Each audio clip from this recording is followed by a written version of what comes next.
இன்னைக்கு நம்ம ஜவ்வாது மலைக்கு நம்ம போக போறோம்.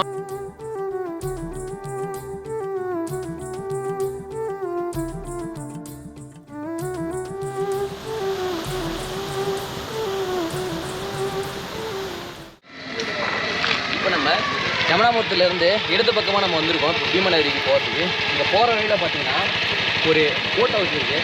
இங்கே வந்து நம்ம போட்டிங் போட்டு வந்தால் போகலாம். இப்போ நம்ம பீமன் அருவிக்கு நம்ம போகிறோம். வாங்க நம்ம பீமன் அருவிக்கு போகலாம்.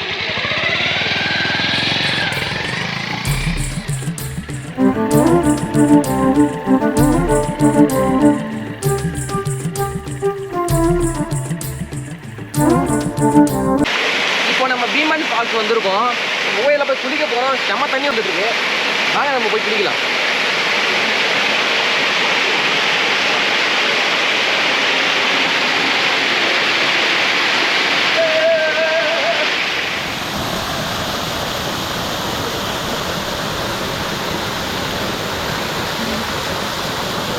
ரொம்ப சில்லுன்னு இருக்குதுங்க.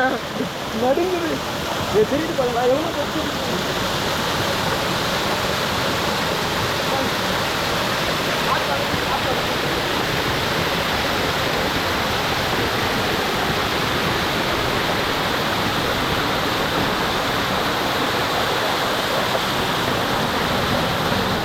இப்போ அருவியில் குளிக்கிறதே பார்த்தீங்கன்னா மனுஷங்களுக்கு கொஞ்சம் ஒரு சந்தோஷம் தான். ஆனால் மழை பெஞ்சு அடுத்த நாளே வந்து குளிக்கிறது ரொம்ப ஒரு பேரானந்தம்.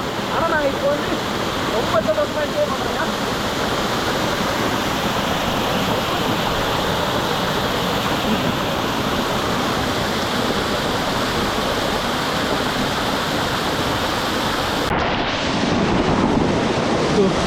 ரொம்ப ஜில்லுன்னு இருக்கு.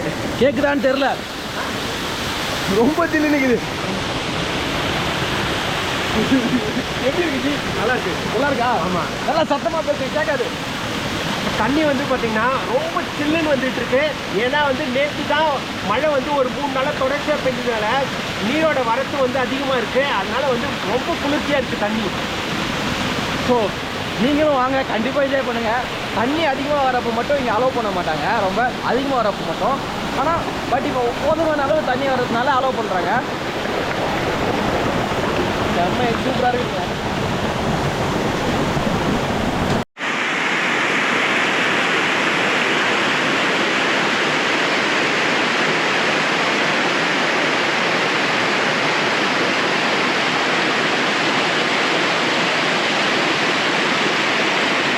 மக்களே, நம்ம இப்போ வந்து ஃபால்ஸில் குளிச்சுட்டு வந்துட்டோம். இங்கே ஒரு வியூ பாயிண்ட் மாதிரி ஒன்று இருக்குது. நம்ம அதை போய் பார்க்கலாம். ரொம்ப அழகாக இருக்குன்னு சொல்லியிருக்காங்க. வாங்க. பின்னாடி தெரியுது பாருங்க, இந்த மரம் பேர் நீர்மத்தி மரம்.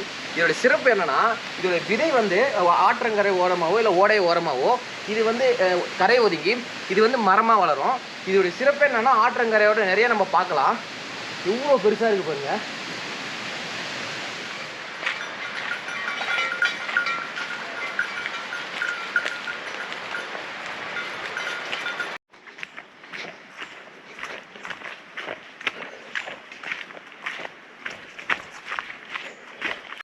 இப்போ சின்னதாக ஒரு நீர்வீழ்ச்சி மாதிரி இருக்கிற இடத்த நான் உங்ககிட்ட காமிச்சிருப்பேன். இப்போ அந்த நீர்வீழ்ச்சி ஓடையாக மாறுற இடத்துக்கு நான் உங்களை கூப்பிட்டு போகிறேன். வாங்க பார்க்கலாம்.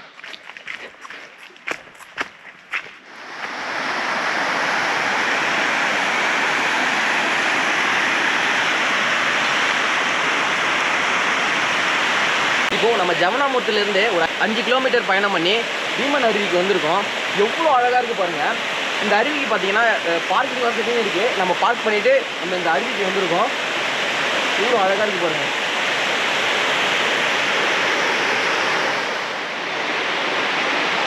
இங்கே பாருங்கள், தண்ணி வந்துட்டு இருக்கு பாருங்கள். எவ்வளோ அழகாக வந்துட்டு இருக்கு பாருங்கள்.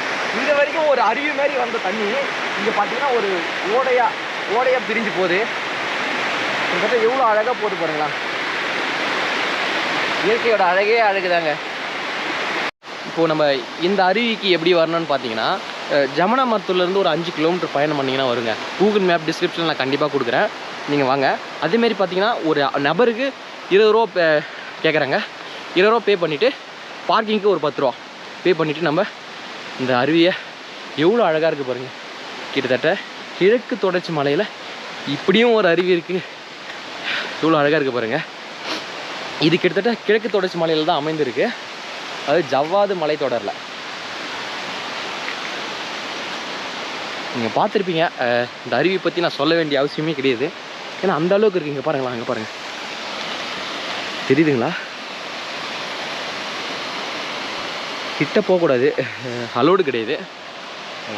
மோஸ்ட்லி நம்ம தூரத்துலேருந்தே ரசிக்கத்தான் நல்லது. எப்பவுமே ஒரு அழகாக இருக்குதா, அதில் அதிகமாக ஆபத்தும் இருக்கும். கண்டிப்பாக நீங்கள் வந்தீங்கன்னா சேஃபாக வந்து குளிச்சுட்டு சேஃபாக போங்க. இந்த மாதிரி நிறைய வீடியோ நம்ம சேனலில் பார்க்கணுன்னா நம்ம சேனலுக்கு ஆதரவு கொடுங்க. கண்டிப்பாக அடுத்த ஒரு மிகப்பெரிய வீடியோவில் சந்திக்கிறேன். இந்த மாதிரி ஒரு மலையில் ஒரு மலையேற்றமாக இருக்கட்டும், ஒரு மலையில் சார்ந்த ஒரு இடமா இருக்கட்டும், உங்கள் ஊரில் இருந்தால் சொல்லுங்கள். கண்டிப்பாக நான் அங்கே வரேன். அடுத்த ஒரு காணொலியில் சந்திப்போம். நன்றி.